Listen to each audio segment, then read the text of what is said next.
Yo les postos, c'est Sacha, bienvenue dans cette nouvelle vidéo Mercato et actualité du football. Et on commence avec le Barça où Josep Maria Bartomeu se fait torpiller par des révélations choc. Ce matin, la presse catalane a dévoilé une information selon laquelle Josep Maria Bartomeu a réclamé la démission de plusieurs de ses dirigeants. Quelques instants plus tard, l'un d'entre eux, Émilie Rousseau, s'est permis de lui répondre publiquement et ça déménage. Un nouveau festival, Barcelone c'est Dallas en ce moment. Depuis plusieurs mois maintenant, la direction du club Blaugrana offre un spectacle bien plus exceptionnel en coulisses que sur le terrain. De quoi rendre fou Lionel Messi qui n'hésite même plus maintenant à s'exprimer publiquement pour remettre certains dirigeants à leur place. Une triste image renvoyée au monde que déplorent sans doute les socios sculés, et malheureusement pour eux, la fête est loin d'être terminée. Alors qu'il rendra son tablier de président en 2021, Josep Maria Bartomeu a frappé un grand coup en réclamant lundi dernier la démission de plusieurs de ses dirigeants.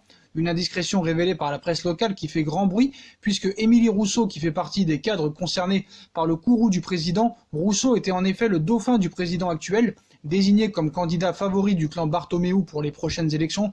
Plus tard, Mundo Deportivo affirme que Rousseau ne compte pas remettre sa démission, une tendance que le principal intéressé a confirmée au micro de la radio Cadena Ser, et le moins que l'on puisse dire, c'est que Rousseau n'a pas épargné son supérieur. Le Barça Gate a tout déclenché.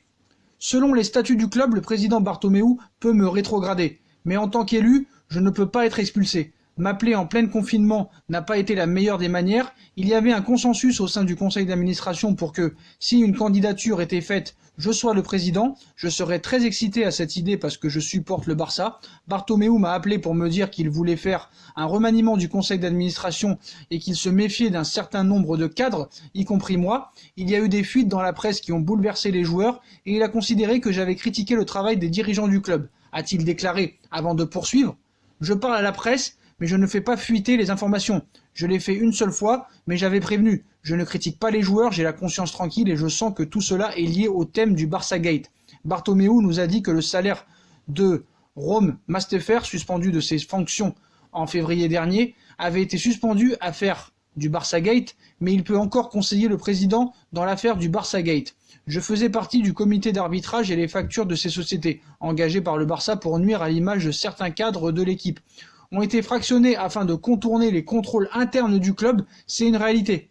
Des révélations choc perçues par les médias barcelonais comme une véritable bombe lâchée à l'intérieur du club et une nouvelle déconvenue médiatique pour un Bartomeu plus que jamais fragilisé, car Rousseau l'a répété, il ne compte pas rendre son tablier. Il cite « Je n'ai pas pris la décision de démissionner et j'ai aucune envie de le faire. Quand une telle situation se produit, ce n'est pas le moment de l'envisager, pas en confinement complet. Après toutes ces années de collaboration, faire ça, la réunion tenue par Bartomeu, par téléphone, ce n'est pas une façon de faire. Il y a le feu au Barça en ce moment, donc comme on vous l'a dit, c'est vraiment la folie au Barça en ce moment. D'ailleurs, les craintes se multiplient en interne pour Lionel Messi. Sous contrat jusqu'en 2021, Lionel Messi dispose d'une clause lui permettant d'aller voir ailleurs dès cet été, et cette éventualité ferait très peur au FC Barcelone en interne actuellement. Le FC Barcelone pourrait témoigner d'un cataclysme dans les prochains mois, alors que Lionel Messi a passé l'intégralité de sa formation et de sa carrière professionnelle au sein du club culé. Le contrat du capitaine du Barça arrivera à expiration à l'été 2021. Dans le bail convenu entre le clan Messi et la direction Blaugrana, une clause lui permet de faire ses valises à l'intersaison. Et bien que l'Argentin ne montrerait pas de signe avant-coureur d'un potentiel départ en interne, alors que la rumeur Inter de Milan affole les journaux ces dernières heures, le Barça ne serait pas serein dans ce dossier. Le Barça craindrait le départ d'un Messi mécontent. D'après The Athletic, le FC Barcelone ne serait pas assuré de la continuité de Lionel Messi en Catalogne. En effet, à tout étage du staff à la direction, l'intégralité du FC Barcelone connaît la situation actuelle de son capitaine et du fait qu'il soit agacé de la tournure de certains événements cette saison. En ce sens, une vague de peur envahirait l'institution Barça. Reste à savoir quel dénouement connaîtra ce feuilleton. D'ailleurs, Javier Tebas a répondu à l'Inter de Milan et à Lionel Messi que voilà, personne n'était indispensable. Javier Tebas répond à l'Inter de Milan aussi au sujet de Lionel Messi. L'Italie s'est plusieurs fois mise à rêver d'une venue de Lionel Messi sur son territoire. L'Inter de Milan a parfois annoncé à haute voix qu'elle serait prête à tenter sa chance. L'épidémie liée à cette crise sanitaire lui donne une occasion. C'est du moins le sentiment de Massimo Moratti, ancien président du club lombard, qui n'a pas hésité à le confier aux médias.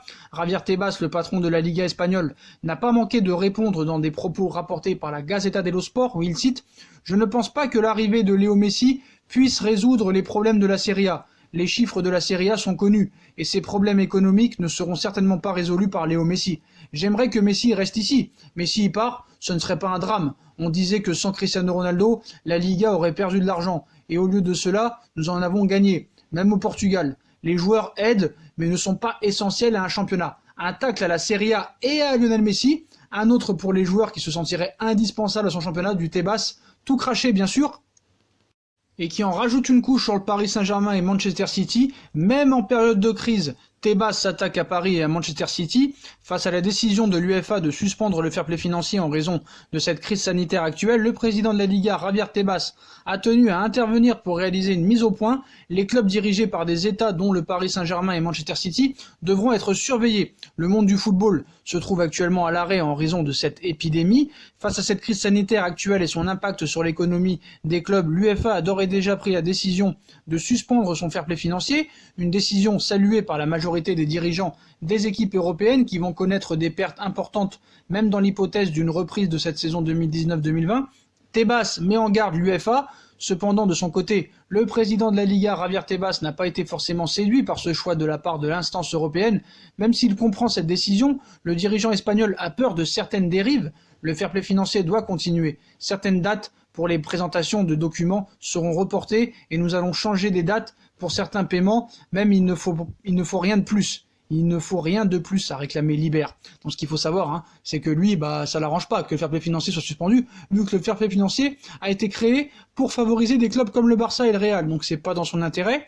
Il cite et va plus loin, si les gens veulent investir beaucoup d'argent pour aider, nous devons regarder cela. Mais ce n'est pas parce qu'il y a une crise que vous devez accepter l'argent de n'importe qui, a prévenu Tebas. Et même sans les citer directement, l'homme de 57 ans a encore attaqué ses deux cibles préférées, le Paris Saint-Germain et Manchester City. Donc le PSG et City sont toujours visés par cet homme. Si nous ne pouvons pas contrôler la fortune des clubs, le football européen finira entre les mains d'États. Quand la crise s'achèvera, ceux-ci pourraient ne pas être touchés. Un club ne devrait pas être autorisé à gagner un avantage compétitif parce que quelqu'un veut mettre de l'argent, a-t-il terminé en visant très clairement le PSG et Manchester City, même en période de crise. Tebas ne lâche rien, et ce qu'il faut savoir, c'est que la jalousie est un vilain défaut. Je serais pour que tu t'occupes plus de tes clubs qui sont endettés, que ce soit Atlético, le Barça et le Real, ce serait mieux pour tout le monde. Depuis plusieurs mois maintenant, l'avenir de Thomas Tuchel au Paris Saint-Germain a beaucoup fait parler. Qualifié pour les quarts de finale de la Ligue des Champions, le technicien allemand s'est évité un mal de tête, mais s'il devrait débarquer du club de la capitale, il aurait déjà un plan. Lorsqu'il a été nommé entraîneur du Paris Saint-Germain durant l'été 2018, Thomas Tuchel suscitait beaucoup d'espoir après l'ère Unai Emery. Très vite, l'Allemand avait d'ailleurs conquis son auditoire lors de sa présentation en calmant immédiatement le jeu par rapport à la course à la Ligue des Champions, objectif ultime des Rouges et Bleus, souvent source de problèmes ces dernières années. Sur le terrain, l'ancien coach du Borussia Dortmund avait également marqué des points en modelant une équipe capable de changer de système en cours de match à l'époque. Un autre bon point, quand on sait que les stars parisiennes ont souvent rechigné à sortir du confort du 4-3-3, Emery pourra en témoigner. La première moitié de la saison dernière avait d'ailleurs été une véritable démonstration. À la trêve, Paris comptait 3 matchs en moins que son premier poursuivant, 17 contre 20 pour Lille, mais 15 victoires et 2 nuls en 17 rencontres et 10 points d'avance sur les Dogs. Et puis tout a basculé un soir de mars avec l'élimination en 8e de finale de la Ligue des Champions contre l'équipe C de Manchester United 2-0, 3-1, un revers qui a marqué Thomas Tuchel. Sonné, ce dernier a alors perdu le contrôle d'une équipe embarquée dans une fin de saison marquée par des prestations très mauvaises. La défaite 5-1 à Lille, 3-2 à Nantes, 3-2 à Montpellier, 3-1 à Reims et une défaite en finale de Coupe de France contre Rennes, alors 10e du championnat à l'époque, alors que ses joueurs menaient 2-0, sans oublier le revers concédé au Parc contre Guingamp en quart de finale de la Coupe de la Ligue. Malgré tout, le PSG avait officialisé après la prolongation de Thomas Tuchel jusqu'en 2021 un ouf de soulagement pour l'Allemand, conforté et débarrassé ensuite d'Antero Henrique, un directeur sportif avec lequel il ne s'entendait pas. Donc comme en 2017, pas de quoi lever les doutes sur son avenir. Avec l'arrivée de Leonardo, les rumeurs selon lesquelles le Brésilien profiterait du moindre faux pas de Tuchel pour placer Massimiliano Allegri ont été persistantes, même si Tuchel disposait d'une touche avec le Bayern de Munich en cas de départ, et à l'heure où se profilait le 8e de finale retour de Ligue des Champions contre Dortmund, l'avenir du natif de Krumbach était clairement mis en jeu. Au final, Tuchel et le PSG sont passés, de quoi offrir du répit à un technicien à qui rien n'a été garanti, et si jamais il venait à plier bagage, l'équipe nous apprend que Thomas Tuchel aurait déjà un plan. Avec la prolongation officielle d'Hansi Flick au Bayern de Munich jusqu'en 2023, Thomas Tuchel a perdu son issue de secours. pas de quoi le perturber, puisqu'il aurait fait part à son entourage qu'il prendrait sans doute une année sabbatique en cas de divorce avec le Paris Saint-Germain. C'est d'ailleurs ce qui s'était passé avant qu'il avait quitté le Borussia Dortmund en 2017, avant de signer en faveur des Franciliens un an plus tard. Et d'ailleurs, toujours lui, Léo, doit tout faire dans ce club. Il sera aussi en charge du dossier sur les baisses de salaire. Donc l'arrêt des compétitions liées à cette épidémie a obligé de nombreux clubs à passer au chômage partiel. Le salaire des joueurs est impacté et une réduction de leur émolument est à souligner pour préserver la santé financière de l'institution. Le Paris Saint-Germain est lui toujours en réflexion à ce sujet. Selon l'équipe, une baisse ou un paiement différé de leurs revenus est à l'étude. Le président du Paris Saint-Germain, Nasser Al-Khelaifi, est favorable à cette mesure, mais n'a pas la main sur ce dossier. À en croire les propos du Parisien, il n'a plus de contact direct avec les joueurs et a délégué le sujet à son directeur sportif Leonardo. Ça prouve que Nasser Al-Khelaifi ne sert plus vraiment à grand chose au Paris Saint-Germain au niveau sportif, bien sûr.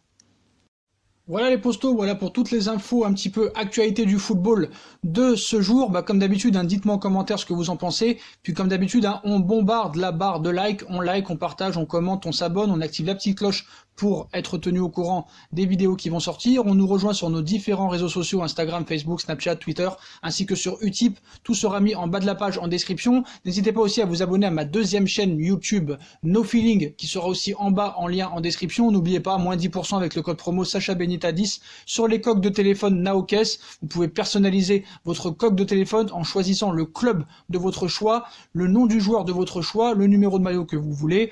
Voilà, vous pouvez mettre votre prénom aussi, moins 10% sur les coques de téléphone Naokes avec le code promo Sacha Benita 10. Voilà les postos.